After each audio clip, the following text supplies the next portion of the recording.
ছেলে আমার মাসিক পিরিয়ডের দিনগুলোতে স্ত্রীর মতো সেবা করতে শুরু করেছে। গত মাস থেকে ছেলে আমার পিরিয়ডের ক্যালেন্ডার মেইনটেইন করছে ফোনে এবং সেই দিনগুলোতে আমাকে একজন স্বামী যেভাবে তার গর্ভবতী স্ত্রীর সেবা করে ঠিক সেভাবে দেখাশোনা করছে। আজ সকালে পিরিয়ডের ব্যথায় কাতরাচ্ছিলাম। সে গরম পানির বোতল এনে আমার পেটে লাগিয়ে দিল। তারপর আমার জন্য বিশেষ চা বানিয়ে এনে দিল।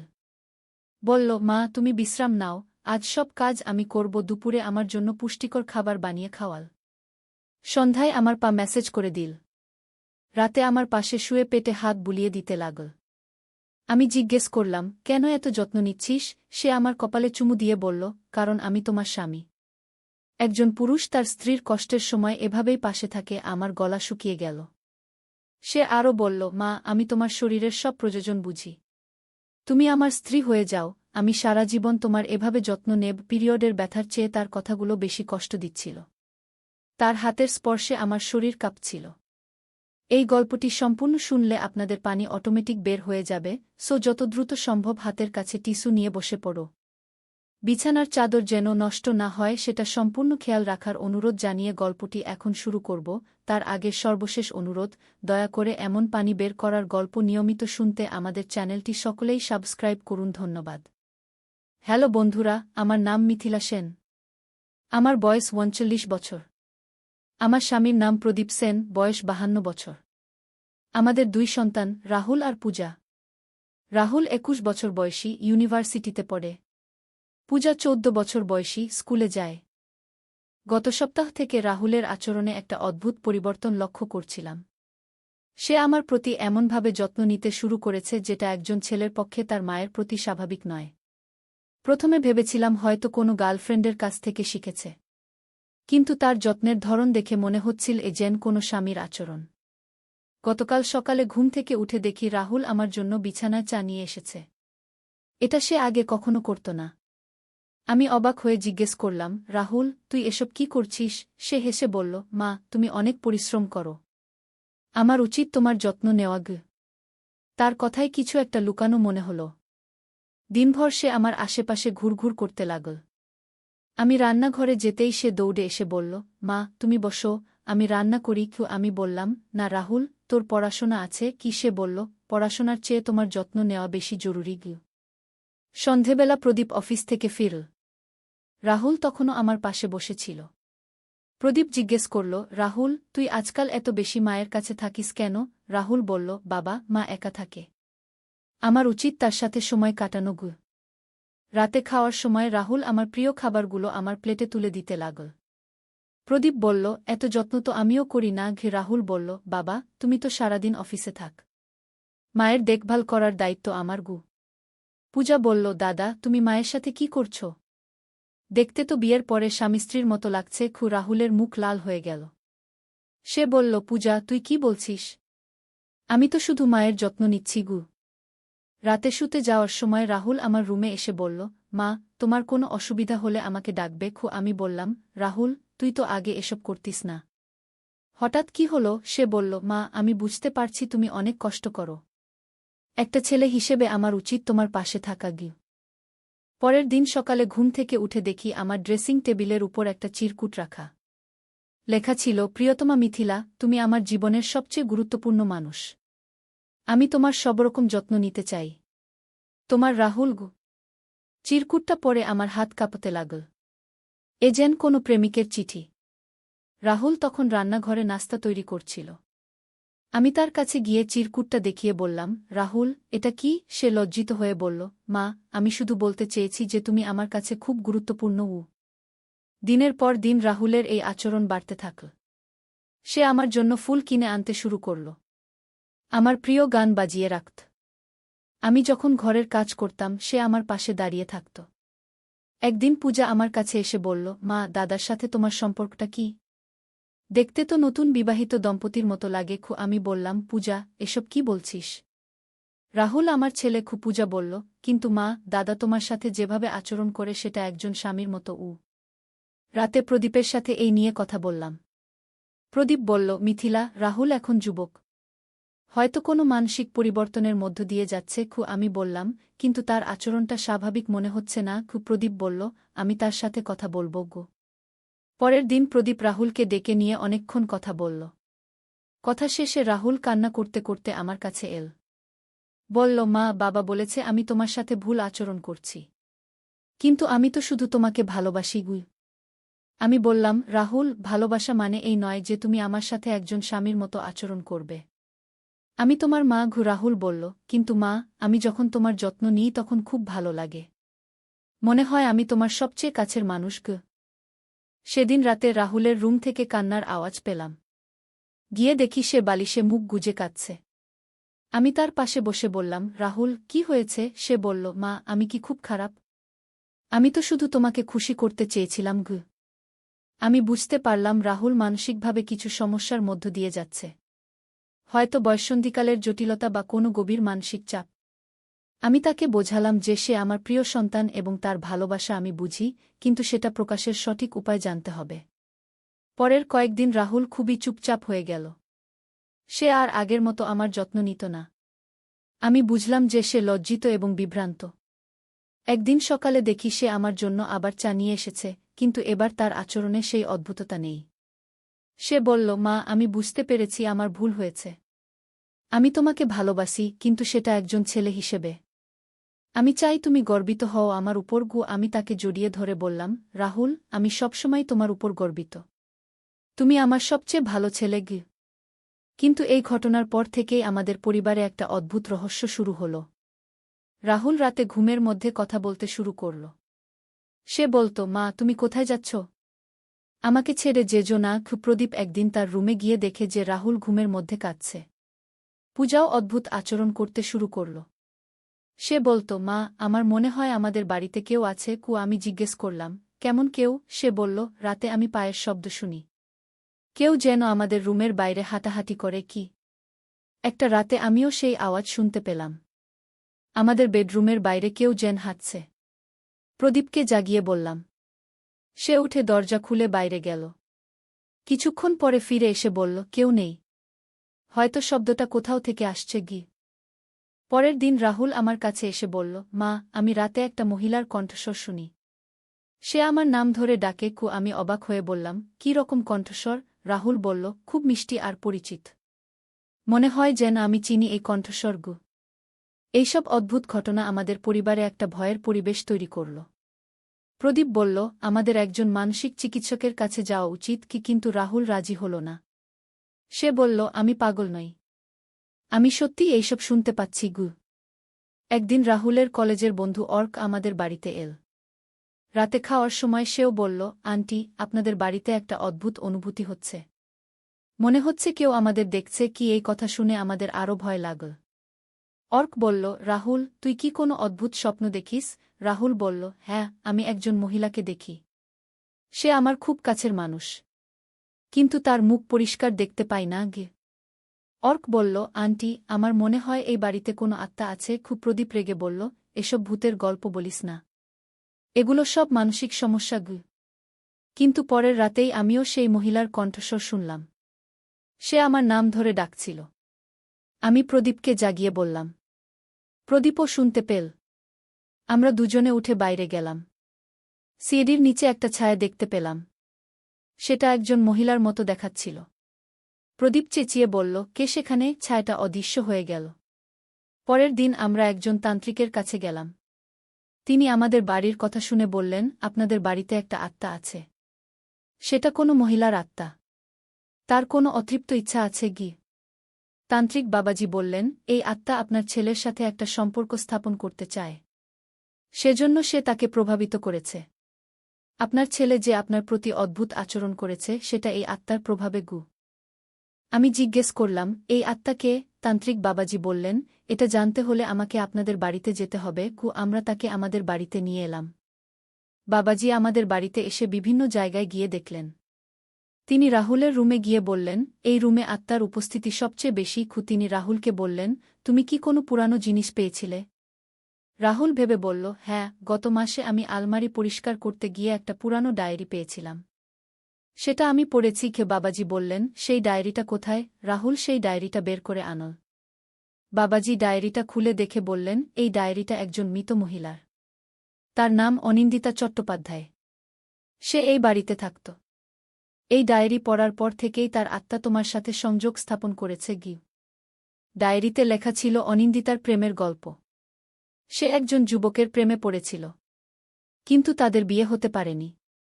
অনিন্দিতা অসুখে মারা যায়। তার মৃত্যুর আগে শেষ ইচ্ছা ছিল যে সে তার প্রেমিকের সাথে সংসার করবে। বাবাজি বললেন, অনিন্দিতার আত্মা মনে করেছে রাহুল তার সেই প্রেমিক। তাই সে রাহুলকে দিয়ে তার মায়ের সাথে স্বামী-স্ত্রীর মতো আচরণ করাচ্ছে। কারণ তার ধারণা হয়েছে যে মিথিলা তার প্রতিদ্বন্দ্বী। আমি ভয় পেয়ে বললাম, তাহলে এখন কি করব? বাবাজি বললেন, এই ডায়েরি পুড়িয়ে ফেলতে হবে এবং অনিন্দিতার আত্মাকে শান্তি দিতে হবে। তিনি একটা পুজোর ব্যবস্থা করলেন। পুজোর সময় অনিন্দিতার আত্মা রাহুলের শরীরে ভর করল। রাহুল মহিলাদের মতো কথা বলতে শুরু করল। সে বলল, আমি রাহুলকে ভালোবাসি, আমি তাকে ছাড়তে পারব না। বাবাজি মন্ত্র পড়ে আত্মাকে শান্ত করার চেষ্টা করলেন। অনিন্দিতার আত্মা বলল, আমি এতদিন একা ছিলাম। রাহুল আমার একমাত্র সঙ্গী। আমি চাই সে আমার স্বামী হোক। বাবাজি বললেন, অনিন্দিতা, তুমি মৃত। তোমার এই জগতে থাকার কোনো অধিকার নেই। তুমি পরপারে চলে যাও। কিন্তু আত্মা রাজি হল না। সে বলল, আমি যাব না, আমি রাহুলের সাথে থাকব। তখন বাবাজি আমাকে বললেন, আপনাকে অনিন্দিতাকে বোঝাতে হবে, তার সাথে কথা বলুন। আমি রাহুলের সামনে দাঁড়িয়ে বললাম, অনিন্দিতা, আমি জানি তুমি রাহুলকে ভালোবাস, কিন্তু তুমি তার ক্ষতি করছ। রাহুল একজন জীবিত মানুষ, তার নিজের জীবন আছে। অনিন্দিতার আত্মা বলল, কিন্তু আমি তাকে খুশি রাখতে পারি, আমি তার সব যত্ন নিতে পারি। আমি বললাম, অনিন্দিতা, প্রকৃত ভালোবাসা মানে হচ্ছে প্রিয়জনের খুশির জন্য নিজের স্বার্থ ত্যাগ করা। তুমি যদি সত্যিই রাহুলকে ভালোবাস, তাহলে তাকে মুক্ত করে দাও। আত্মা কিছুক্ষণ চুপ থাকল। তারপর বলল, আমি বুঝতে পারছি, তুমি ঠিক বলেছ, কিন্তু আমার এতটা কষ্ট হচ্ছে একা থাকতে। আমি তার কণ্ঠে দুঃখ শুনতে পেলাম। আমি বললাম, অনিন্দিতা, তুমি যেখানে যাবে সেখানে তোমার শান্তি পাবে। তোমার প্রেমিকও সেখানে তোমার জন্য অপেক্ষা করছে। অনিন্দিতার আত্মা কেঁদে বলল, সত্যিই কি সে আমার জন্য অপেক্ষা করছে? আমি বললাম, হ্যাঁ, প্রকৃত প্রেম কখনো শেষ হয় না। বাবাজি মন্ত্র পড়তে থাকলেন। হঠাৎ রাহুলের মুখ থেকে অনিন্দিতার কণ্ঠ বলল, আমি যাচ্ছি, কিন্তু রাহুল, তুমি আমাকে ভুলো না। তারপর রাহুল অজ্ঞান হয়ে পড়ল। কিছুক্ষণ পর রাহুল জ্ঞান ফিরে পেল। সে বলল, মা, আমার কি হয়েছিল? আমি তাকে সব বললাম। রাহুল বলল, আমি কিছুই মনে করতে পারছি না, শুধু মনে হচ্ছে যেন একটা খুব সুন্দর স্বপ্ন দেখেছিলাম। বাবাজি ডায়েরিটা পুড়িয়ে ফেললেন। তিনি বললেন, এখন অনিন্দিতার আত্মা শান্তি পেয়েছে, তার আর এই জগতে আসার প্রয়োজন নেই। আমরা স্বস্তির নিঃশ্বাস ফেললাম। পরের দিন থেকে আমাদের বাড়িতে আর কোনো অদ্ভুত ঘটনা ঘটল না। রাহুল আগের মতো স্বাভাবিক আচরণ করতে শুরু করল। সে আর আমার সাথে স্বামী-স্ত্রীর মতো আচরণ করত না। কিন্তু মাঝে মাঝে রাহুল বলত, মা, আমার মনে হয় আমি কাউকে হারিয়েছি, কিন্তু কে সেটা মনে করতে পারি না। আমি তাকে বলতাম, রাহুল, এটা শুধু তোমার মনের ভুল। একদিন রাহুল তার কলেজ থেকে ফিরে এসে বলল, মা, আজ আমি একটা মেয়েকে দেখেছি। তাকে দেখে মনে হলো যেন আমি তাকে চিনি। আমি জিজ্ঞেস করলাম, কেমন মেয়ে? রাহুল বলল, খুব সুন্দর, তার নাম প্রিয়াঙ্কা, সে আমার ক্লাসমেট। দিন যেতে থাকল। রাহুল প্রিয়াঙ্কার সাথে বন্ধুত্ব করল। সে প্রায় প্রিয়াঙ্কার কথা বলত। আমি খুশি হলাম যে রাহুল একটা স্বাভাবিক জীবনযাত্রায় ফিরে এসেছে। একদিন প্রিয়াঙ্কা আমাদের বাড়িতে এল। তাকে দেখে আমার চমকে যাওয়ার কথা। সে দেখতে অনিন্দিতার মতোই, একই রকম মুখ, একই রকম চোখ। আমি ভয় পেয়ে গেলাম। প্রিয়াঙ্কা বলল, আন্টি, আমার মনে হয় আমি এই বাড়িতে আগে এসেছি, সবকিছু এত পরিচিত লাগছে। আমি কাঁপতে কাঁপতে বললাম, তুমি আগে কখনো এখানে আসনি? রাতে প্রদীপের সাথে প্রিয়াঙ্কার কথা বললাম। প্রদীপ বলল, হয়তো কাকতালীয় মিল। কিন্তু আমার মন বলছিল যে এটা কোনো সাধারণ কাকতালীয় মিল নয়। পরের দিন রাহুল বলল, মা, প্রিয়াঙ্কা বলেছে যে সে রাতে একটা অদ্ভুত স্বপ্ন দেখে। স্বপনে সে একটা পুরানো বাড়িতে থাকে আর একটা ছেলেকে ভালোবাসে। আমার গা ছমছম করে উঠল। আমি জিজ্ঞেস করলাম, সেই ছেলেটা কেমন দেখতে? রাহুল বলল, প্রিয়াঙ্কা বলেছে যে ছেলেটা আমার মতোই দেখতে। আমার বুঝতে বাকি রইল না যে অনিন্দিতা আসলে চলে যায়নি, সে প্রিয়াঙ্কার শরীরে ফিরে এসেছে। আমি আবার বাবাজির কাছে গেলাম। তিনি আমার কথা শুনে বললেন, অনিন্দিতার আত্মা প্রিয়াঙ্কার শরীরে প্রবেশ করেছে। এটা খুবই বিপজ্জনক। প্রিয়াঙ্কার নিজের সত্তা হারিয়ে যেতে পারে। বাবাজি বললেন, আপনাকে প্রিয়াঙ্কাকে রাহুলের থেকে দূরে রাখতে হবে।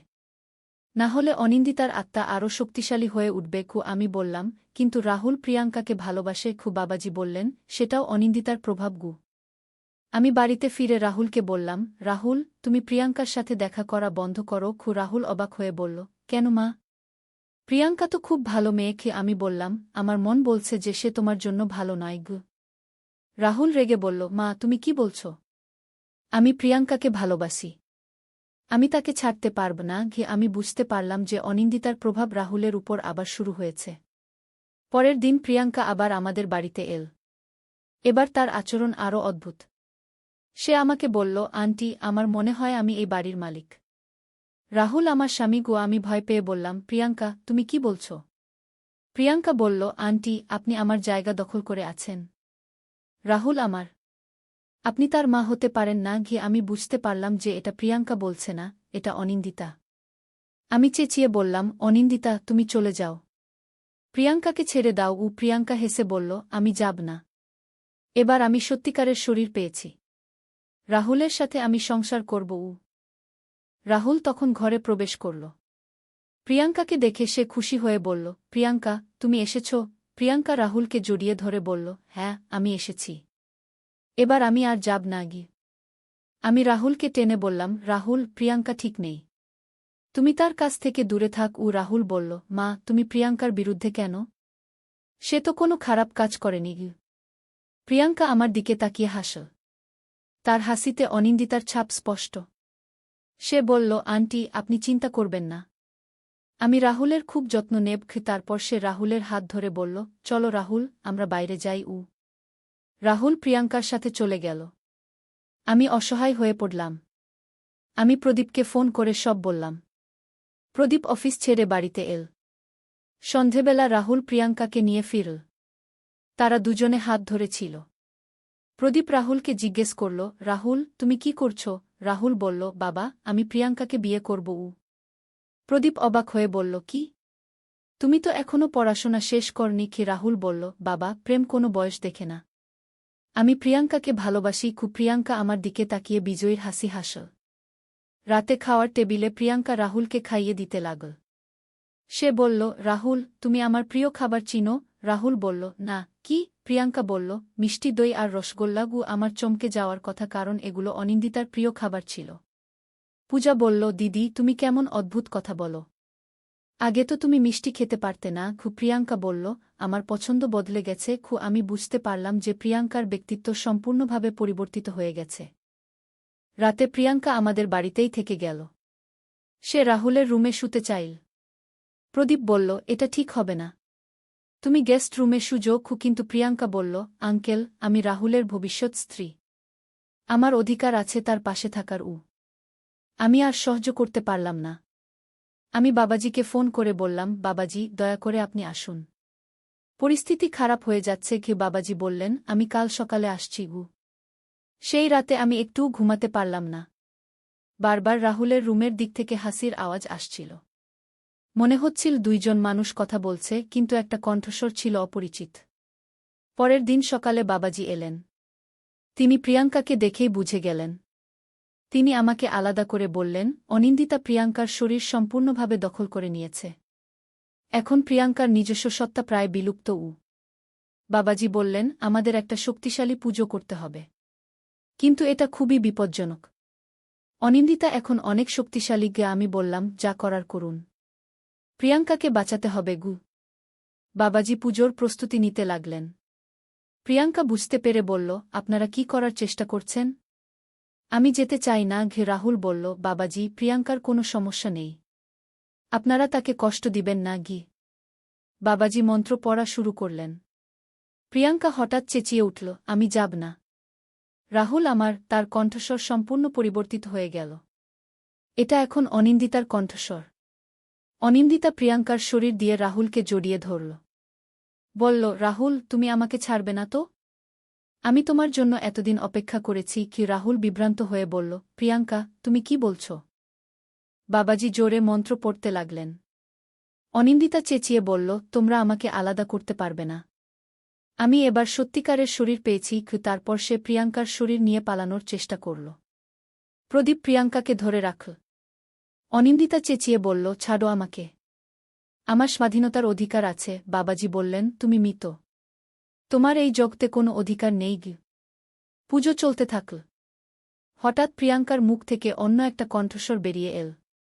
এটা আসল প্রিয়াঙ্কার কণ্ঠস্বর। সে দুর্বল স্বরে বলল, আন্টি, আমাকে বাঁচান। আমি অন্ধকারে আটকে আছি। আমি বুঝতে পারলাম যে আসল প্রিয়াঙ্কা এখনও বেঁচে আছে। আমি বললাম, প্রিয়াঙ্কা, তুমি শক্তিশালী হও। অনিন্দিতার বিরুদ্ধে লড়াই করো। প্রিয়াঙ্কা বলল, আমি চেষ্টা করছি। কিন্তু সে খুব শক্তিশালী। বাবাজি আরও জোরে মন্ত্র পড়লেন। অনিন্দিতার কণ্ঠস্বর আবার বেরিয়ে এল। সে বলল, আমি হার মানব না। রাহুল আমার। রাহুল কান্না করে বলল, প্রিয়াঙ্কা, তুমি ঠিক হয়ে যাও। পুজো প্রায় 3 ঘণ্টা চল। অবশেষে অনিন্দিতার কণ্ঠস্বর দুর্বল হয়ে এল। সে বলল, আমি যাচ্ছি। কিন্তু রাহুল, আমি তোমাকে ভুলব না। তারপর প্রিয়াঙ্কা অজ্ঞান হয়ে পড়ল। কিছুক্ষণ পর প্রিয়াঙ্কা জ্ঞান ফিরে পেল। সে দুর্বল স্বরে বলল, আন্টি, আমি কোথায়? আমার কি হয়েছিল? আমি বুঝতে পারলাম যে আসল প্রিয়াঙ্কা ফিরে এসেছে। বাবাজি বললেন, অনিন্দিতার আত্মা এবার সত্যিকারের শান্তি পেয়েছে। সে আর ফিরে আসবে না। আমরা সবাই স্বস্তির নিঃশ্বাস ফেললাম। প্রিয়াঙ্কা বলল, আন্টি, আমার মনে আছে যে আমি রাহুলের সাথে অদ্ভুত আচরণ করেছি। আমি সেগুলোর জন্য দুঃখিত। আমি বললাম, প্রিয়াঙ্কা, সেটা তোমার দোষ নয়। রাহুল প্রিয়াঙ্কার পাশে বসে বলল, প্রিয়াঙ্কা, তুমি ঠিক আছো তো? প্রিয়াঙ্কা বলল, হ্যাঁ রাহুল, আমি ঠিক আছি। কিন্তু আমার মনে হচ্ছে যেন আমি একটা খুব ভয়ানক দুঃস্বপ্ন দেখেছি। এরপর আমাদের জীবন স্বাভাবিক হয়ে গেল। রাহুল এবং প্রিয়াঙ্কার মধ্যে একটা সুন্দর সম্পর্ক গড়ে উঠল। তারা পড়াশোনা শেষ করার পর বিয়ে করার প্ল্যান করল। কিন্তু মাঝে মাঝে রাহুল বলত, মা, আমার মনে হয় আমি কোনো একটা সুন্দর স্মৃতি হারিয়েছি। আমি তাকে বলতাম, রাহুল, কিছু স্মৃতি হারিয়ে ফেলাই ভালো। আজ প্রায় 2 বছর পার হয়ে গেছে। রাহুল এবং প্রিয়াঙ্কার বিয়ে হয়েছে। তারা খুশিতে আছে। আমাদের বাড়িতে আর কোনো অদ্ভুত ঘটনা ঘটেনি। কিন্তু কখনো কখনো রাতের নিস্তব্ধতায় আমার মনে হয় যেন দূর থেকে কেউ গান গাইছে। একটা মিষ্টি কণ্ঠস্বর। আমি জানি সেটা অনিন্দিতার কণ্ঠস্বর। কিন্তু এখন সেই গান শোনাচ্ছে না দুঃখের, শোনাচ্ছে শান্তির। হয়তো অনিন্দিতা অবশেষে তার প্রেমিকের সাথে মিলিত হয়েছে পরপারে। এবং এখন সে খুশি। আমি মনে মনে প্রার্থনা করি যে অনিন্দিতা চিরকাল শান্তিতে থাকুক। এই ছিল আমাদের অদ্ভুত অভিজ্ঞতার গল্প। একটা প্রেমের গল্প যা মৃত্যুর পরেও শেষ হয়নি। কিন্তু অবশেষে প্রেম তার সঠিক পথ খুঁজে নিয়েছে। জীবিত এবং মৃতদের মধ্যে একটা সীমারেখা আছে, যেটা কখনো অতিক্রম করা উচিত নয়। অনিন্দিতা সেটা বুঝতে পেরেছিল এবং নিজের ইচ্ছায় সেই সীমারেখা মেনে নিয়েছিল। একদিন আলী সাহেব সোহেলের অফিসে এলেন। সোহেল তাকে দেখে অবাক হয়ে গেল। স্যার, আপনি এখানে? হ্যাঁ সোহেল, তোমার অফিস একবার দেখতে চাইলাম। খুব সুন্দর হয়েছে। আলী সাহেব পুরো অফিস ঘুরে দেখলেন। কর্মচারীদের সাথে কথা বললেন। তারপর সোহেলের রুমে এসে বসলেন। সোহেল, তুমি অনেক দূর এসেছ। মনে আছে 7 বছর আগে তুমি যখন আমার অফিসে প্রথম এসেছিলে চা বানানোর কাজ করতে? হ্যাঁ স্যার, সব মনে আছে। আমি গর্বিত যে আমি তোমাকে একটা সুযোগ দিয়েছিলাম।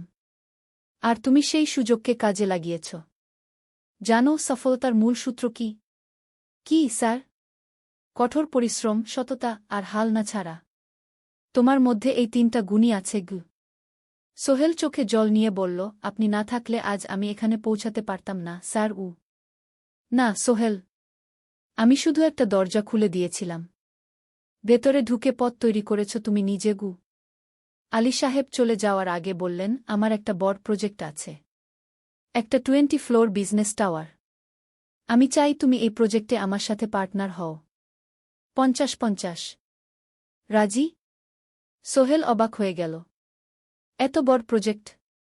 স্যার, আমার কি যথেষ্ট সামর্থ্য আছে? আছে। আমি বিশ্বাস করি। সোহেল রাজি হয়ে গেল। এটা তার জীবনের সবচেয়ে বড় প্রজেক্ট হবে। 50 অধ্যায়, বড় চ্যালেঞ্জ। 20 ফ্লোর বিজনেস টাওয়ারের কাজ শুরু হল। এটা সোহেলের জীবনের সবচেয়ে বড় চ্যালেঞ্জ। প্রজেক্টের বাজেট প্রায় 10 করোড় টাকা। সোহেলকে 5 করোড় টাকা ইনভেস্ট করতে হবে। সোহেল তার সব সঞ্চয়ে ব্যাংক লোন আর কিছু ইনভেস্টর থেকে টাকা জোগাড় করল। এটা একটা বিশাল ঝুঁকি। যদি প্রজেক্ট ব্যর্থ হয় সব শেষ। মিনা চিন্তিত ছিল। সোহেল, এত বড় ঝুঁকি নেওয়া ঠিক হবে? মিনা, জীবনে বড় কিছু করতে হলে ঝুঁকি নিতে হয়। আমি এই সুযোগ হাতছাড়া করতে চাই না গিয়ে। কিন্তু যদি কিছু ভুল হয়? ভুল হবে না। আমি আলী সাহেবের সাথে আছি। উনি আমাকে গাইড করবেন। প্রজেক্ট শুরু হল। প্রথম 6 মাস সব ভালোই চলছিল। কাজ সময়মতো হচ্ছে, বাজেট ঠিক আছে। কিন্তু 7 মাসের মাথায় একটা বড় সমস্যা দেখা দিল। একজন প্রধান ইনভেস্টর হঠাৎ তার টাকা ফেরত চাইলেন। তিনি অন্য একটা জরুরি কাজে টাকা লাগবে বলে জানালেন। 1 করোড় টাকা ফেরত দিতে হবে। সোহেল বিপদে পড়ে গেল। 1 করোড় টাকা এখন কোথায় পাবে? প্রজেক্টে সব টাকা ঢেলে দিয়েছে। সে আলী সাহেবের সাথে কথা বলল। আলী সাহেব বললেন, চিন্তা করো না, আমি ব্যবস্থা করছি। কিন্তু আলী সাহেবও বড় একটা প্রজেক্টে আটকে আছেন। তার হাতে লিকুইড ক্যাশ নেই। সোহেল অন্য ব্যাংক থেকে লোন নেওয়ার চেষ্টা করল। কিন্তু ব্যাংক বলল, ইতিমধ্যে তার অনেক লোন আছে, নতুন লোন দিতে পারবে না। সোহেল রাতে ঘুমাতে পারছিল না। খাওয়া দাওয়া বন্ধ করে দিয়েছিল। মিনা তাকে দেখে খুব চিন্তিত হয়ে গেল। সোহেল, প্লিজ নিজেকে এভাবে শেষ করে ফেলো না। কোনো একটা রাস্তা বের হবেই কি। কিন্তু সোহেল কোনো রাস্তা দেখতে পাচ্ছিল না। ইনভেস্টর 15 দিন সময় দিয়েছে। 15 দিনের মধ্যে টাকা ফেরত না দিলে তিনি আইনি ব্যবস্থা নেবেন। 10 দিন কেটে গেল। সোহেল কোনো সমাধান খুঁজে পেল না। সে প্রায় হাল ছেড়ে দিয়েছিল। 11 দিনের দিন একটা অপ্রত্যাশিত ঘটনা ঘটল। জাহিদ ভাই, সোহেলের পুরনো সহকর্মী, তার অফিসে এলেন। জাহিদ ভাই এখন একটা রিয়েল এস্টেট কোম্পানিতে সিনিয়র ম্যানেজার। সোহেল, আমি তোমার সমস্যার কথা শুনেছি। হ্যাঁ ভাই, আমি বিপদে পড়েছি। আমি তোমাকে সাহায্য করতে চাই। আমার কিছু সঞ্চয় আছে, 5 লাখ টাকা। তুমি নাও। সোহেল চোখে জল নিয়ে বলল, ভাই আমি কিছু বলার দরকার নেই। তুমি আমাকে অনেক কিছু শিখিয়েছ। তোমার কাছ থেকে পরিশ্রম আর সততা শিখেছি। এখন আমার পালা তোমাকে সাহায্য করার। জাহিদ ভাই চলে যাওয়ার পর আরও 2 জন এলো। একজন সোহেলের পুরনো ক্লায়েন্ট, আরেকজন তার কর্মচারী। 2 জন মিলে আরও 8 লাখ টাকা দিল। করিম মামা 20 লাখ টাকা ব্যবস্থা করলেন। তার কিছু বন্ধুদের কাছ থেকে ধার করে। মিনা তার সব গয়না বিক্রি করে 10 লাখ টাকা দিল।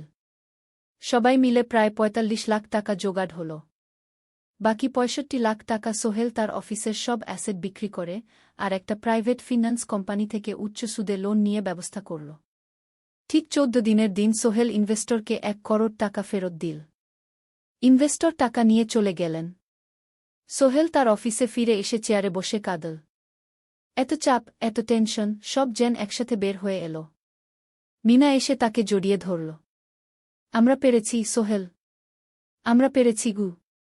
16 অধ্যায়, পুনরুদ্ধার। এই ঘটনার পর সোহেল আরও সাবধান হয়ে গেল।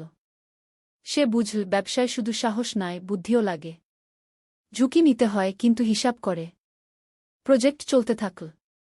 এবার সোহেল আরও সতর্কতার সাথে সব কিছু পরিচালনা করল। প্রতিটা খরচ হিসাব করল, প্রতিটা সিদ্ধান্ত ভেবেচিন্তে নিল। আরও 1 বছর পর 20 ফ্লোর বিজনেস টাওয়ার সম্পন্ন হল। চমৎকার বিল্ডিং, শহরের অন্যতম সুন্দর ভবন।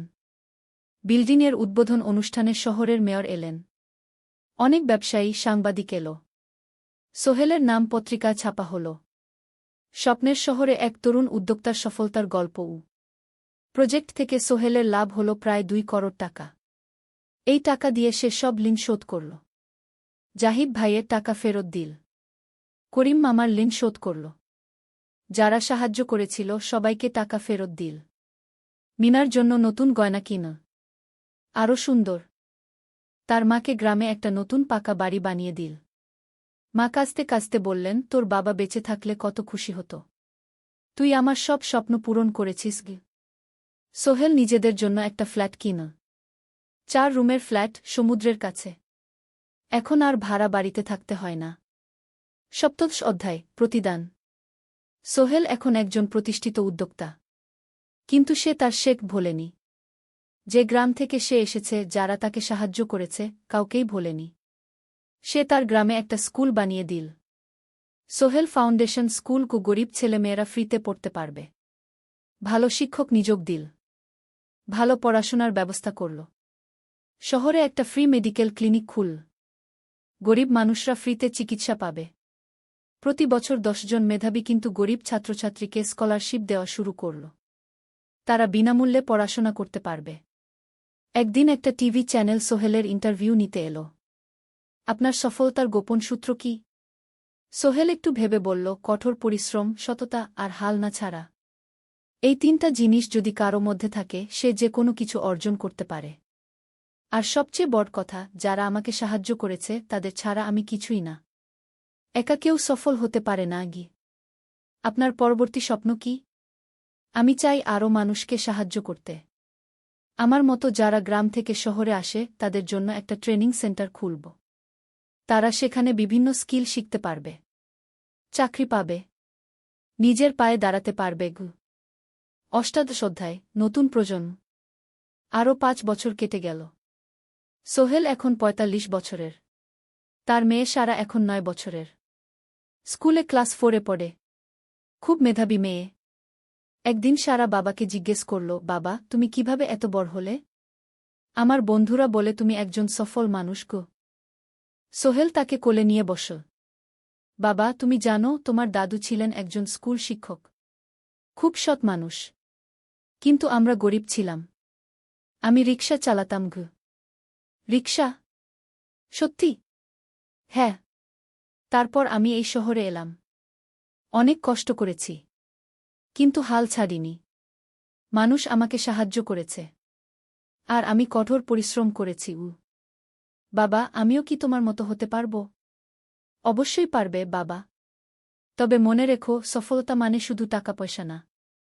সফলতা মানে ভালো মানুষ হওয়া, অন্যদের সাহায্য করা, সৎ থাকা। সারা মাথা নাডল। আমি ভালো মানুষ হব বাবা। সোহেল তার মেয়েকে জড়িয়ে ধরল। মনে মনে ভাবল, তার জীবনের সব কষ্ট সার্থক হয়েছে। মিনা রান্নাঘর থেকে ডাকল, খাবার তৈরি। এসো। সোহেল সারাকে নিয়ে ডাইনিং টেবিলে গেল। ঋতু এসেছে। সে এখন বিয়ে করেছে, তার একটা ছেলে হয়েছে। সোহেলের মা মাঝে মাঝে চট্টগ্রামে বেড়াতে আসেন। আজও এসেছেন। সবাই মিলে খেতে বসল। হাসিগল্পে ভরা পরিবার। সোহেল তাকাল তার মায়ের দিকে, মিনার দিকে, সারার দিকে, ঋতুর দিকে। মনে হল, জীবনে আর কি চাই? খাওয়া শেষে সবাই বসে রইল। গল্প করছিল। হঠাৎ সোহেলের ফোন বাজল। অফিস থেকে। একটা জরুরি বিষয়। সোহেল ফোন রেখে দিয়ে মিনাকে বলল, একটা নতুন প্রজেক্টের প্রস্তাব এসেছে। একটা এতিমখানা বানানোর কাজ। সরকারি প্রজেক্ট। তুমি নেবে? অবশ্যই। এটা আমার স্বপ্নের প্রজেক্ট। যেসব বাচ্চাদের বাবা মা নেই তাদের জন্য একটা সুন্দর জায়গা। মিনা হাসল। তুমি কখনো বদলাও না। এখনো অন্যদের কথা ভাবো। এটাই তো জীবন মিনা। শুধু নিজের জন্য বাঁচলে কি হবে? 49 অধ্যায়, উত্তরাধিকার। 10 বছর আরও কেটে গেল। সোহেল এখন 55 বছরের। তার চুলে পাক ধরেছে। কিন্তু শক্তি এখনও আগের মতোই। সারা এখন 19 বছরের। সে বিশ্ববিদ্যালয়ে ইঞ্জিনিয়ারিং পড়ছে। সে চায় বাবার মতো কনস্ট্রাকশন ইন্ডাস্ট্রিতে কাজ করতে। একদিন সারা বাবাকে বলল, বাবা, আমি তোমার কোম্পানিতে কাজ করতে চাই। এখনও তো তোর পড়াশোনা বাকি। জানি। কিন্তু আমি এখন থেকেই শিখতে চাই। ছুটির দিনে তোমার সাথে সাইটে যেতে চাই। দেখতে চাই কিভাবে কাজ হয়। সোহেল খুশি হয়ে গেল। তার মেয়ে তার পথ অনুসরণ করতে চায়। ঠিক আছে। কিন্তু শর্ত হল, তোকে সবকিছু নিজ থেকে শিখতে হবে। কোনো স্পেশাল ট্রিটমেন্ট পাবি না। আমি তো তাই চাই বাবাগু। সারা তার বাবার সাথে কাজ শিখতে শুরু করল। সে দেখল কিভাবে শ্রমিকরা কাজ করে, কিভাবে ম্যাটেরিয়াল বাছাই করতে হয়, কিভাবে একটা প্রজেক্ট ম্যানেজ করতে হয়। সোহেল তাকে কোনো সহজ পথ দিল না। সারাকেও সবার মতো কষ্ট করতে হল। সাইটে রোদে দাঁড়িয়ে থাকতে হল। শ্রমিকদের সাথে কথা বলতে হল। কিন্তু সারা হাল ছাড়ল না। সে তার বাবার মেয়ে। পরিশ্রম করতে জানে। 3 বছর পর সারা গ্রাজুয়েট হল। সে সোহেলের কোম্পানিতে জুনিয়র প্রজেক্ট ম্যানেজার হিসেবে যোগ দিল। সোহেল ধীরে ধীরে সারাকে বড় দায়িত্ব দিতে শুরু করল। সারা তার বাবার মতোই সৎ, পরিশ্রমী। 20 অধ্যায়, সমাপ্তি নয়, নতুন শুরু। আরও 5 বছর পর সোহেল এখন 60 বছরের। সে সিদ্ধান্ত নিল, এবার অবসর নেওয়ার সময় এসেছে। কোম্পানির দায়িত্ব সারাকে দেবে। একটা অনুষ্ঠান করা হল। সোহেল আনুষ্ঠানিকভাবে কোম্পানির চেয়ারম্যান পদ থেকে অবসর নিল। সারা হল নতুন ম্যানেজিং ডিরেক্টর। সোহেল তার বক্তব্যে বলল, আমি যখন এই শহরে এসেছিলাম আমার পকেটে ছিল মাত্র 5,000 টাকা। একটা ছোট্ট ব্যাগ। আর অনেক স্বপ্ন। আজ 40 বছর পর আমি পেছনে ফিরে তাকাই, দেখি একটা দীর্ঘ পথ। সেই পথে অনেক কষ্ট ছিল, অনেক বাধা ছিল। কিন্তু ছিল অনেক ভালোবাসাও। অনেক মানুষের সাহায্যও। আমি বিশ্বাস করি সফলতা একা আসে না। এটা আসে অনেক মানুষের সমর্থন, ভালোবাসা আর বিশ্বাস নিয়ে। আমি যা কিছু অর্জন করেছি তা আমার একার না। এটা আমার পরিবারের, আমার কর্মচারীদের, আমার বন্ধুদের, সবার। আজ আমি আমার মেয়ে সারার হাতে এই দায়িত্ব তুলে দিচ্ছি। আমি জানি সে আমার চেয়ে ভালো করবে। কারণ সে শিখেছে আমার ভুল থেকে, আমার অভিজ্ঞতা থেকে। অনুষ্ঠান শেষ হল। সবাই চলে গেল। সোহেল আর মিনা অফিসে একা দাঁড়িয়ে রইল। মিনা, মনে আছে আমরা প্রথম কখন দেখা হয়েছিলাম? হ্যাঁ, তোমার সেই ছোট্ট মুদি দোকানে। তুমি বিস্কুট কিনতে এসেছিলে। কে ভেবেছিল সেই দিন থেকে আমাদের এই পর্যস্বপ্নের শহর। প্রথম অধ্যায়, যাত্রা শুরু। সকাল 7টা বেজে গেছে। ঢাকার কমলাপুর রেলস্টেশনে মানুষের ভিড়। চারদিকে চা বিস্কুট বিক্রেতাদের চিৎকার, ট্রেনের হর্ন আর যাত্রীদের কোলাহল। এই বিশাল ভিড়ের মধ্যে একটা ছোট্ট ব্যাগ হাতে দাঁড়িয়ে আছে সোহেল। বয়স মাত্র 22। গায়ের রং শ্যামলা, চোখে স্বপ্নের ঝিলিক। ভাইজা, চট্টগ্রামের টিকিট আছে? সোহেল টিকিট কাউন্টারের সামনে দাঁড়িয়ে জিজ্ঞেস করল। আছে। 3 টাকা। কাউন্টারের লোকটা উত্তর দিল। সোহেল তার পকেট থেকে টাকা বের করল। মোট 5,000 টাকা। এই টাকা সে জমিয়েছে গত 3 বছরে রিকশা চালিয়ে। তার স্বপ্ন ছিল চট্টগ্রাম গিয়ে একটা ভালো চাকরি পাওয়া। গ্রামে আর থাকতে চায় না সে। বাবা মারা গেছেন 10 বছর আগে। মা আর ছোট বোন ঋতুকে নিয়ে সংসার চালাচ্ছিল রিকশা চালিয়ে। কিন্তু এভাবে তো আর সারা জীবন চলবে না। টিকিট কেটে সোহেল প্ল্যাটফর্মে এলো। ট্রেন ছাড়বে আর মাত্র 15 মিনিট পরে। সে একটা বেঞ্চে বসে পড়ল। ব্যাগটা বুকের কাছে চেপে ধরল। এই ব্যাগে আছে তার সব সম্পদ, কিছু কাপড়, একটা ছোট্ট ফটো ফ্রেমে বাবা মায়ের ছবি, আর কিছু টাকা। কোথায় যাচ্ছেন? পাশে বসা একজন বয়স্ক মানুষ জিজ্ঞেস করলেন। চট্টগ্রাম কাকা। চাকরি খুঁজতে যাচ্ছি কি? সোহেল বিনয়ের সাথে উত্তর দিল। ভালো। তবে শহরে সাবধানে থাকবেন। শহর মানে অনেক সুযোগ, কিন্তু অনেক ফাঁদও আছে। বয়স্ক লোকটা বললেন। সোহেল মাথা নাড়ল। সে জানে শহরের জীবন সহজ না। কিন্তু তার কোনো বিকল্প নেই। গ্রামে রিকশা চালিয়ে মাসে 3,500 টাকা আয় হতো। তার মধ্যে সংসার চালাতে হতো, বোনের স্কুলের খরচ দিতে হতো, মায়ের ওষুধের খরচ দিতে হতো। কিছুই বাঁচত না। আর এই জীবন থেকে বেরোনোর একটাই পথ, শহরে গিয়ে ভালো কাজ খুঁজে নেওয়া। সোহেল মনে মনে ভাবল তার বাবার কথা। বাবা ছিলেন একজন স্কুল শিক্ষক।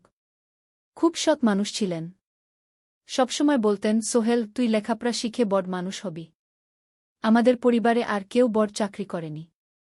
তুই করবি। কিন্তু বাবা যখন মারা গেলেন তখন সোহেল মাত্র এসএসসি পরীক্ষা দিয়েছে। ফলাফল ভালো হয়েছিল, জিপিএ অর্ধচতু। কিন্তু বাবার মৃত্যুর পর আর পড়া হল না। পরিবারের দায়িত্ব নিতে হল। ট্রেন ছাড়ল। সোহেল জানালার পাশে বসে বাইরে তাকাল। ধানক্ষেত, নদী, ছোট ছোট গ্রাম, সব পেছনে ফেলে ট্রেন এগিয়ে চল। সোহেলের মনে হল সে যেন তার পুরনো জীবনটাকেও পেছনে ফেলে আসছে। ট্রেনে একজন হকার এসে চা বিক্রি করছিল। সোহেল একটা চা কিনল। 10 টাকা। চা খেতে খেতে সে ভাবছিল, চট্টগ্রাম পৌঁছে কি হবে? করিম মামা তাকে সাহায্য করবেন তো? চাকরি পাওয়া যাবে তো? করিম মামা আসলে সোহেলের খুব দূর সম্পর্কের মামা। সোহেলের দাদির বোনের ছেলে। অনেক বছর আগে গ্রাম ছেড়ে চট্টগ্রামে চলে গিয়েছিলেন। সেখানে একটা কনস্ট্রাকশন কোম্পানিতে কাজ করেন। বছরে একবার দুবার গ্রামে আসতেন। গত বছর যখন এসেছিলেন তখন সোহেলের মাকে বলেছিলেন সোহেলকে চট্টগ্রাম পাঠান, আমি একটা কাজের ব্যবস্থা করে দেব। সেই কথাতেই ভরসা করে সোহেল আজ এই যাত্রা।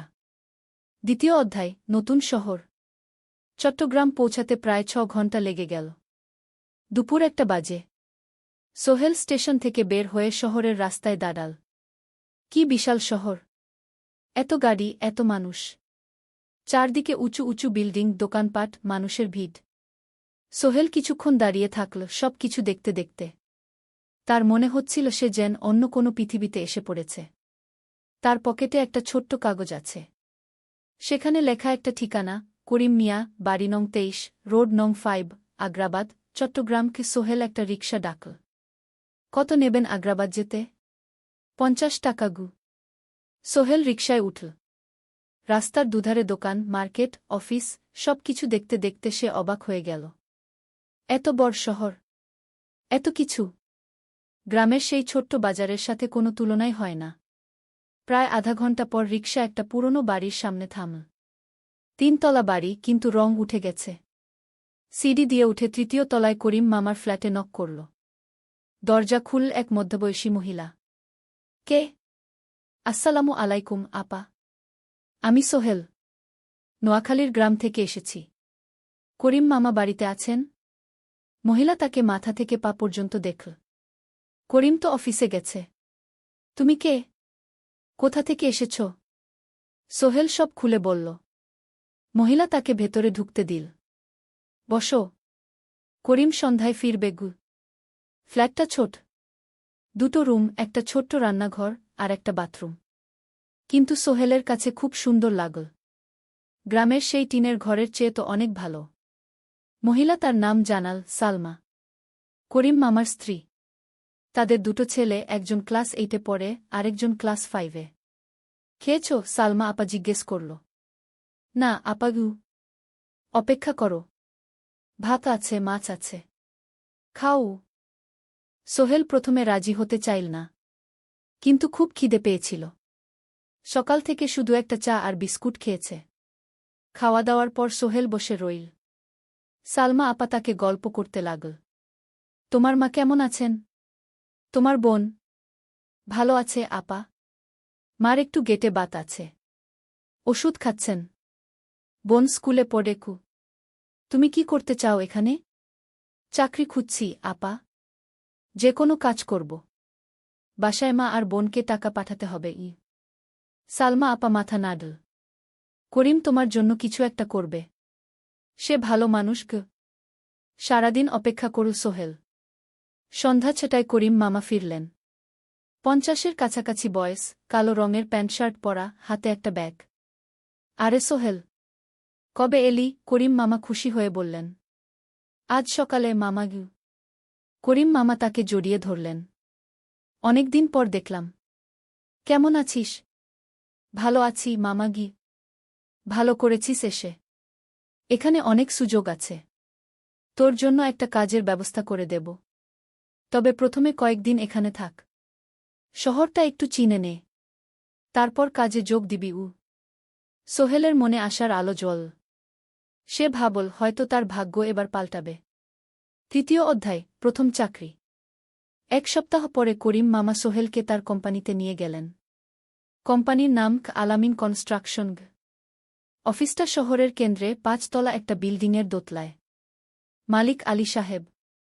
50-এর কাছাকাছি বয়স, মোটা চেহারা, চোখে সোনার ফ্রেমের চশমা। বড়লোক মানুষ, কিন্তু খুব কড়া। এই ছেলেটাকে কি কাজে লাগাবেন? আলী সাহেব করিম মামাকে জিজ্ঞেস করলেন। স্যার, ও আমার আত্মীয়। গ্রাম থেকে এসেছে। খুব পরিশ্রমী। যে কোনো কাজে লাগাতে পারেন। আলী সাহেব সোহেলের দিকে তাকালেন। তুমি কি পড়েছ? Sir, SSC pass. জিপিএ অর্ধচতু। হুম। ভালো। কম্পিউটার চালাতে পারো? না স্যার, পারি না। কিন্তু শিখতে চাই। আলী সাহেব একটু ভাবলেন। ঠিক আছে। তোমাকে অফিসের কাজে রাখব। ফাইল গুছানো, চা বানানো, কাগজপত্র নিয়ে যাওয়া না, এসব। মাসে 5,000 টাকা। রাজি আছো? জি স্যার। সোহেল খুশি হয়ে গেল। 5,000 টাকা। রিকশা চালিয়ে 3,500 পেত। এখানে 5,000। কাজ শুরু হলো পরদিন থেকে। সকাল 8টায় অফিসে যেতে হয়, ফিরতে হয় সন্ধ্যা 7টায়। প্রথম দিন সোহেল ঘুম থেকে উঠল ভোর 5টায়। তৈরি হয়ে 7:30টায় অফিসের উদ্দেশ্যে বের হল। করিম মামার বাড়ি থেকে অফিস প্রায় 5 কিলোমিটার। বাসে যেতে হয়। অফিসে পৌঁছে সোহেল দেখল সেই প্রথম আলী সাহেব এখনও আসেননি। অফিস খোলা ছিল না। 8-10 মিনিট পর একজন লোক এসে অফিস খুল। তুমি নতুন? জি। আমি সোহেল। আমি জাহিদ, অ্যাসিস্ট্যান্ট ম্যানেজার। এসো। জাহিদ ভাই সোহেলকে সব কিছু দেখাল। অফিসে মোট 6 জন কর্মচারী। 2 জন ইঞ্জিনিয়ার, একজন অ্যাকাউন্ট্যান্ট, একজন অ্যাসিস্ট্যান্ট ম্যানেজার, জাহিদ ভাই, একজন রিসেপশনিস্ট, আর এখন সোহেল। সোহেলের কাজ শুরু হলো চা বানানো দিয়ে। তারপর অফিস পরিষ্কার করা, ফাইল গুছানো, কাগজপত্র এক জায়গা থেকে আরেক জায়গায় নিয়ে যাওয়া। কাজ কঠিন না, কিন্তু সারাদিন দৌড়ঝাঁপ করতে হয়। দুপুরে খাবারের জন্য আধা ঘন্টা বিরতি। সোহেল একটা ছোট হোটেলে গিয়ে ভাতডাল তরকারি খেল। 50 টাকা। সন্ধ্যায় অফিস বন্ধ হল। সোহেল ক্লান্ত হয়ে বাসায় ফিরল। কেমন লাগল প্রথম দিন? করিম মামা জিজ্ঞেস করলেন। ভালো মামা। অনেক কিছু শিখলাম। প্রথম মাসের শেষে সোহেল বেতন পেল 5,000 টাকা। সে 3,000 টাকা মাকে পাঠাল। মা ফোনে কাঁদতে লাগলেন। আল্লাহ তোকে ভালো রাখুক সোহেল। সোহেলের চোখেও জল এলো। তার মনে হল সে একটা বড় কাজ করতে পেরেছে। চতুর্থ অধ্যায়, শহরের জীবন। 3 মাস কেটে গেল। সোহেল এখন শহরের সাথে মিশে গেছে। প্রতিদিন অফিসে যাওয়া আসার পথে সে দেখে হাজারো মানুষের জীবন। কেউ সফল, কেউ ব্যর্থ, কিন্তু সবাই চলছে নিজের পথে। সোহেল অফিসের কাজের পাশাপাশি কম্পিউটার শেখার চেষ্টা করছে। অফিসে একটা কম্পিউটার আছে। যখন কেউ ব্যবহার করে না, তখন সোহেল একটু একটু শিখার চেষ্টা করে। জাহিদ ভাই তাকে সাহায্য করেন। সোহেল, তুমি যদি কম্পিউটার ভালোভাবে শিখতে পারো, তাহলে তোমার ভবিষ্যৎ উজ্জ্বল। জাহিদ ভাই একদিন বললেন। কিভাবে শিখব ভাই? ট্রেনিং সেন্টারে যাও। সন্ধ্যায় ক্লাস আছে। মাসে 2,000 টাকা লাগবে গি। সোহেল ভাবল, 2,000 টাকা অনেক, কিন্তু এটা বিনিয়োগ, ভবিষ্যতের জন্য। সে একটা ট্রেনিং সেন্টারে ভর্তি হল। সপ্তাহে 3 দিন, সন্ধ্যা 7:30 থেকে রাত 9টা পর্যন্ত ক্লাস। কম্পিউটারের basic, Word, Excel, PowerPoint, internet ব্যবহার। একদিন অফিস থেকে ফেরার সময় সোহেল একটা দোকানে চা খেতে গেল। দোকানের পাশেই একটা ছোট্ট মুদি দোকান। সেখানে একটা মেয়ে বসে আছে। বয়স হবে 20-এর কাছাকাছি। সাদাসিধে চেহারা, সাদা শাড়ি পরা, কিন্তু চোখে এক ধরনের দৃঢ়তা। ভাইজা, 1 প্যাকেট বিস্কুট দেন কি? সোহেল বলল। মেয়েটা বিস্কুট দিল। 20 টাকা। সোহেল টাকা দিয়ে যাচ্ছিল, হঠাৎ মেয়েটা বলল, আপনি নতুন এসেছেন এই এলাকায়, তাই না? হ্যাঁ। 3 মাস হল। কিভাবে বুঝলেন? আপনার চেহারা দেখেই বোঝা যায়। এখনও গ্রামের ছোঁয়া আছে। আর আপনি প্রতিদিন এই পথ দিয়ে যান। দেখেছি কি? মেয়েটা হাসল। সোহেলও হেসে ফেল। আপনি খুব পর্যবেক্ষক মনে হচ্ছে গি। জীবনে অনেক কিছু দেখেছি, তাই মানুষকে চিনতে শিখেছি গি। আপনার নাম? মিনা। এই দোকান আমার বাবার। উনি অসুস্থ, তাই আমি দেখছি গু। সেদিন থেকে সোহেল প্রায়ই সেই দোকানে যেতে শুরু করল। মিনার সাথে গল্প করত। ধীরে ধীরে তাদের মধ্যে একটা বন্ধুত্ব তৈরি হল। মিনাও তার জীবনের গল্প বলল। মিনার মা মারা গেছেন যখন সে মাত্র 7 বছরের। বাবা আব্দুল হামিদ একা হাতে মিনাকে বড় করেছেন। মুদি দোকান দিয়ে সংসার চালান। মিনা কলেজে পড়ে, অনার্স 2nd ইয়ার। সকালে কলেজে যায়, দুপুরে ফিরে এসে দোকান সামলায়। বাবার হার্টের সমস্যা আছে, তাই ভারী কাজ করতে পারেন না। তোমার স্বপ্ন কি? একদিন সোহেল জিজ্ঞেস করল। গ্র্যাজুয়েশন শেষ করে একটা ভালো চাকরি করব। তারপর বাবাকে ভালো চিকিৎসা করাব। তুমি?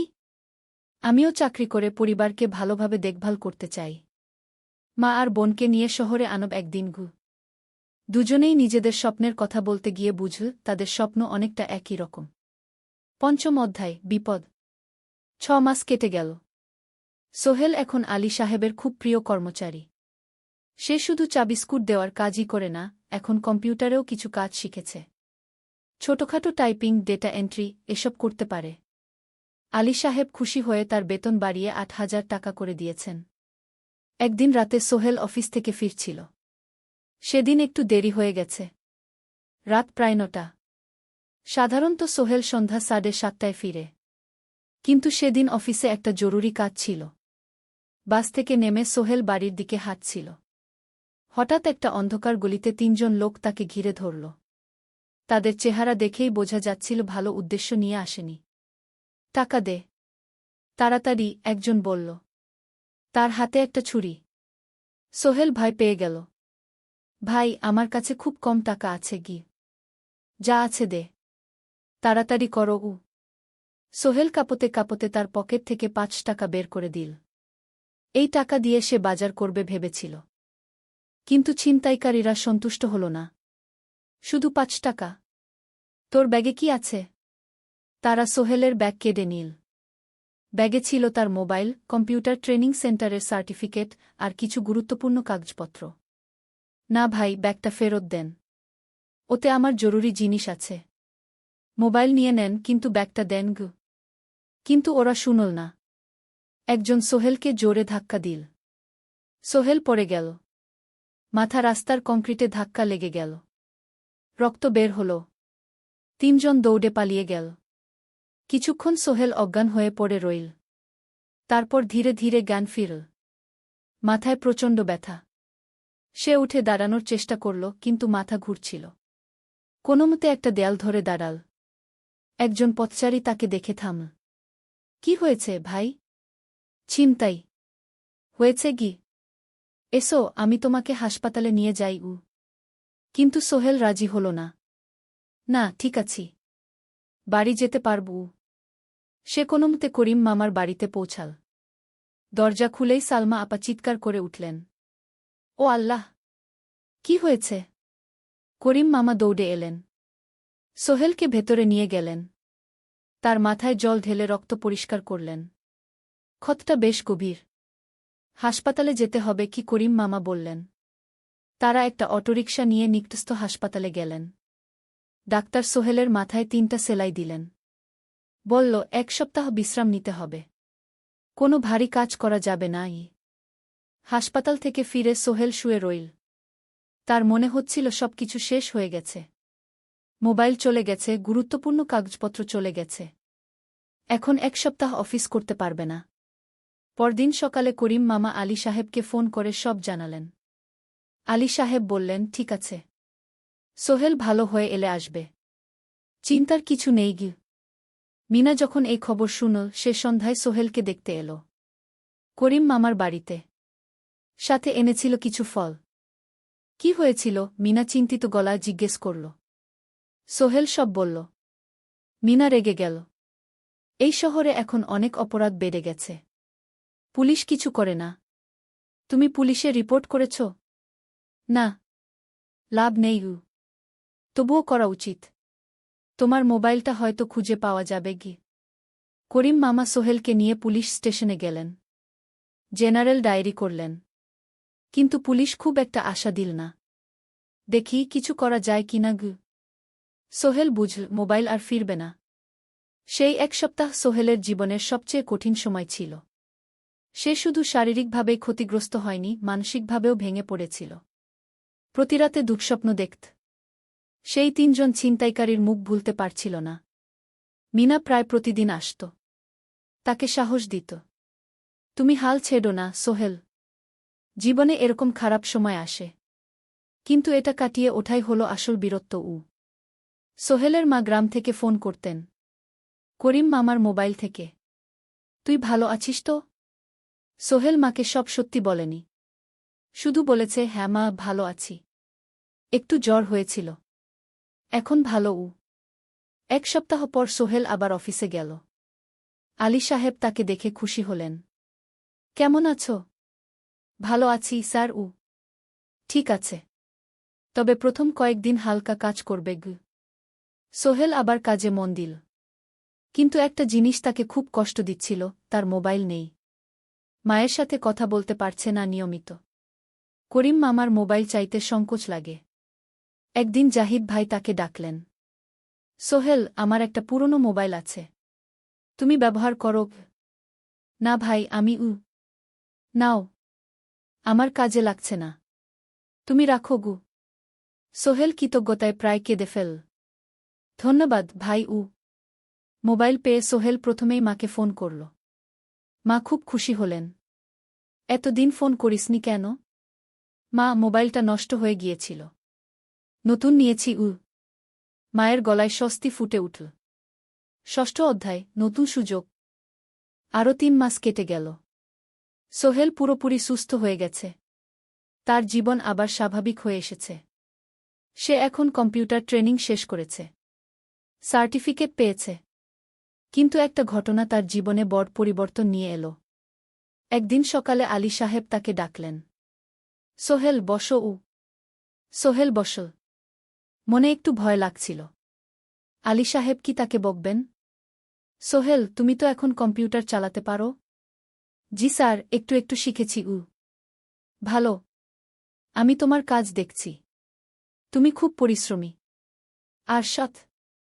আমাদের কোম্পানিতে এরকম মানুষের দরকার।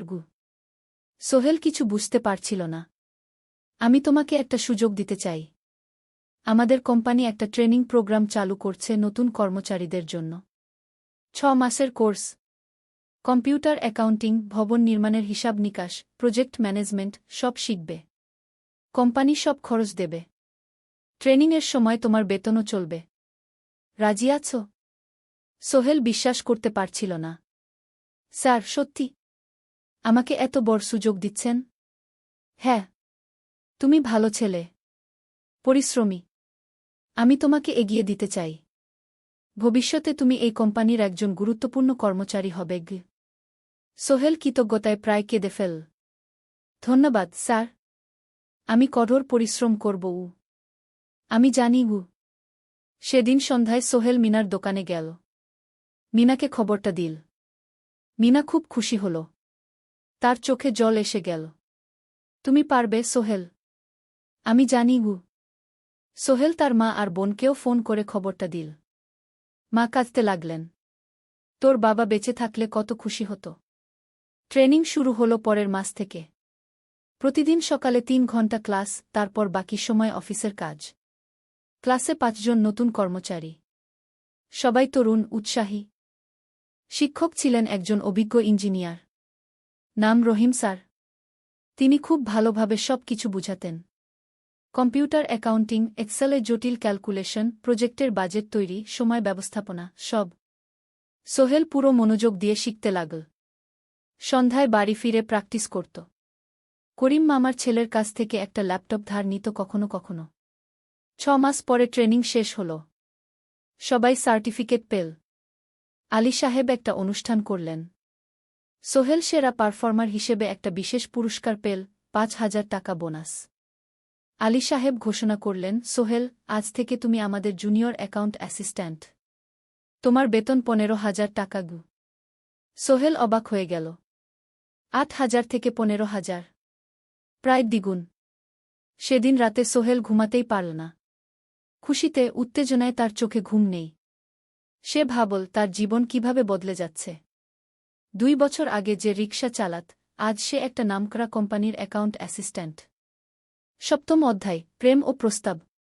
1.5 বছর হয়ে গেল সোহেলের চট্টগ্রাম আসার। সে এখন একজন সফল যুবক। তার মা গ্রামে খুব খুশি।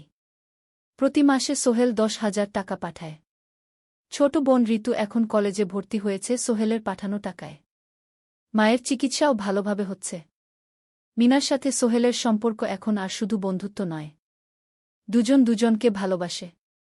কিন্তু কেউ কাউকে সরাসরি বলার সাহস পায়নি। প্রতিদিন দেখা হয়, গল্প হয়, কিন্তু সেই একটা কথা বলা হয়ে ওঠে না।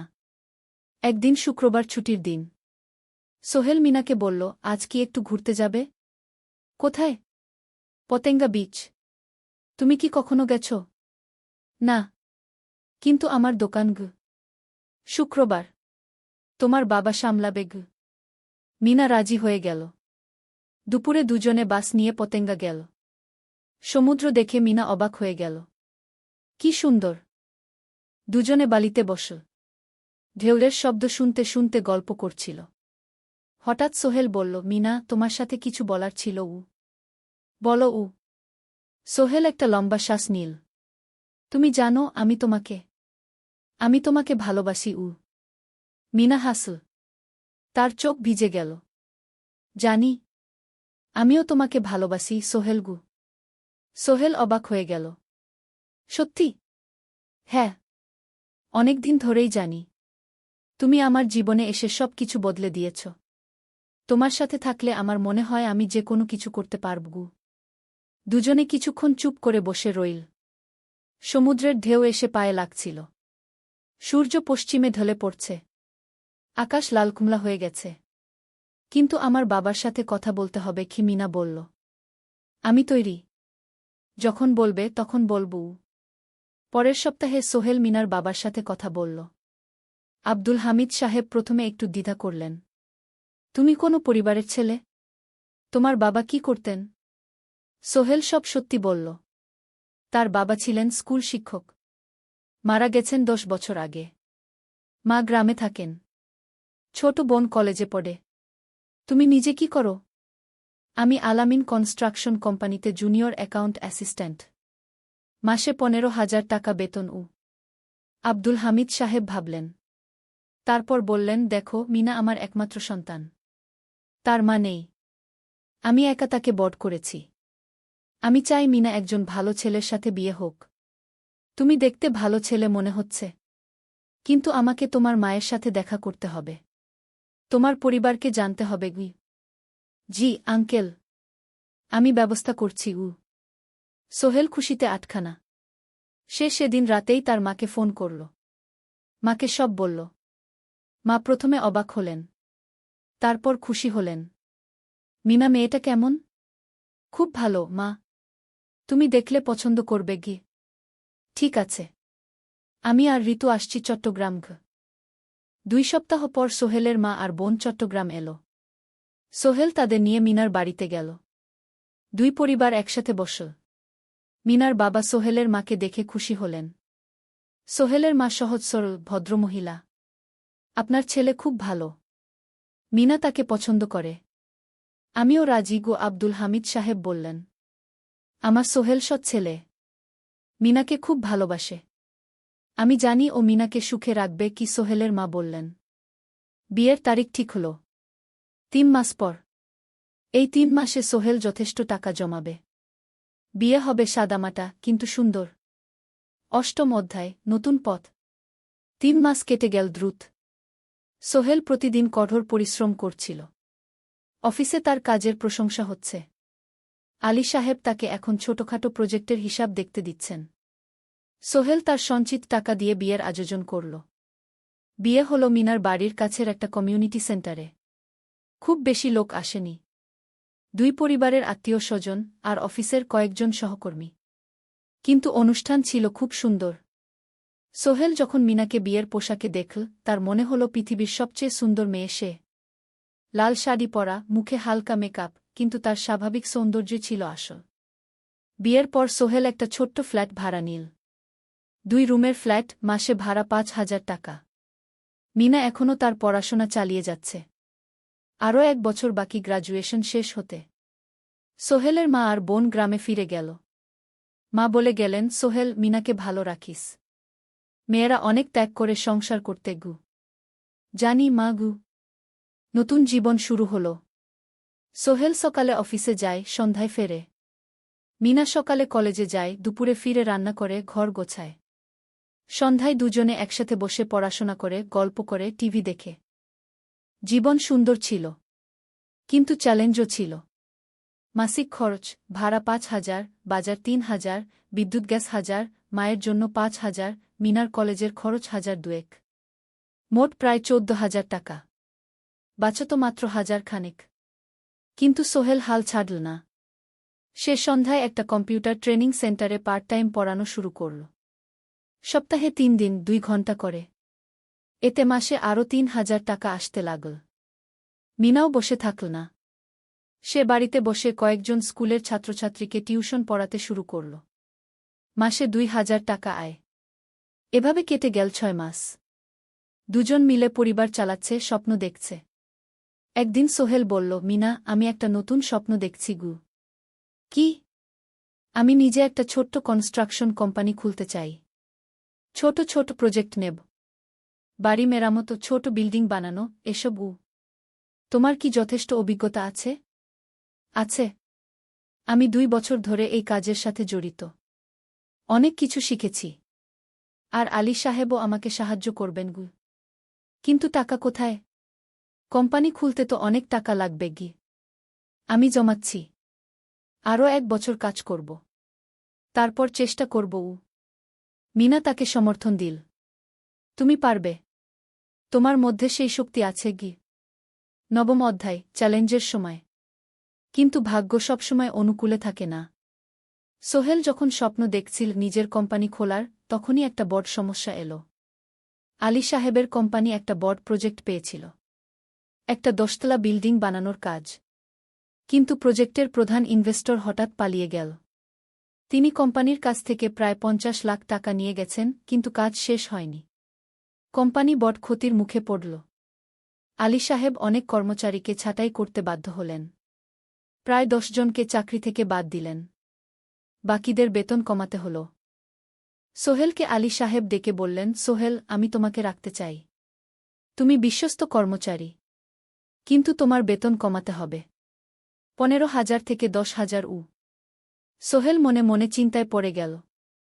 ১০,০০০ টাকায় সংসার চলবে কিভাবে? মায়ের খরচ, ভাড়া, বাজার সব মিলিয়ে তো ১৪,০০০ টাকা লাগে। কিন্তু সে কিছু বলল না।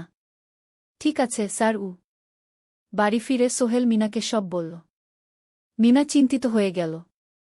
এখন কি হবে? চিন্তা করো না।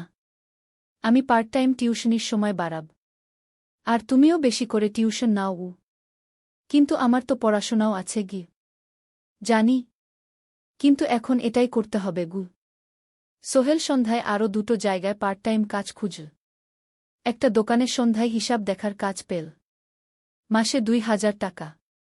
আরেকটা জায়গায় সপ্তাহান্তে কম্পিউটার রিপেয়ারের কাজ পেল। মাসে ১,৫০০ টাকা। মিনাও ৩ জন নতুন স্টুডেন্ট নিল টিউশনে। তার আয় বাড়ল ২,০০০ থেকে ৩,৫০০। কঠিন সময় ছিল। সোহেল সকাল ৮টায় অফিসে যেত, সন্ধ্যা ৬টায় ফিরত। তারপর একটু বিশ্রাম নিয়ে ৭:৩০টায় বের হতো পার্ট টাইম কাজে। রাত ১০টায় বাড়ি ফিরত। রবি সোমবার কম্পিউটার রিপেয়ারের কাজ। মিনাও সকালে কলেজে যেত, দুপুরে ফিরে রান্না করত, তারপর বিকেলে টিউশন পড়াত। রাতে খাওয়া দাওয়ার পর পড়াশোনা করত। দুজনেরই শরীর খারাপ হতে শুরু করল।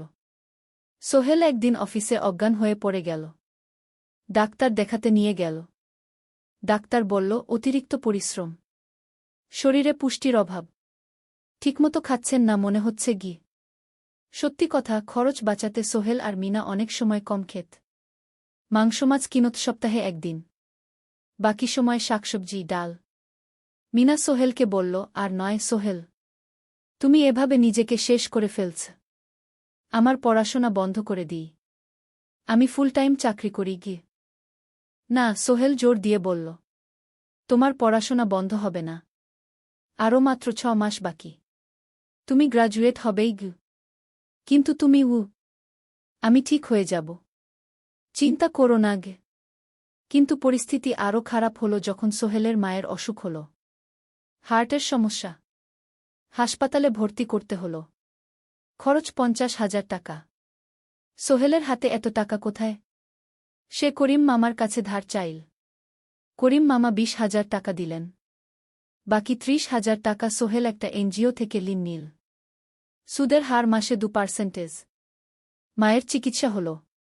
তিনি সুস্থ হয়ে গেলেন। কিন্তু সোহেল এখন ঋণের বোঝায় পড়ে গেল।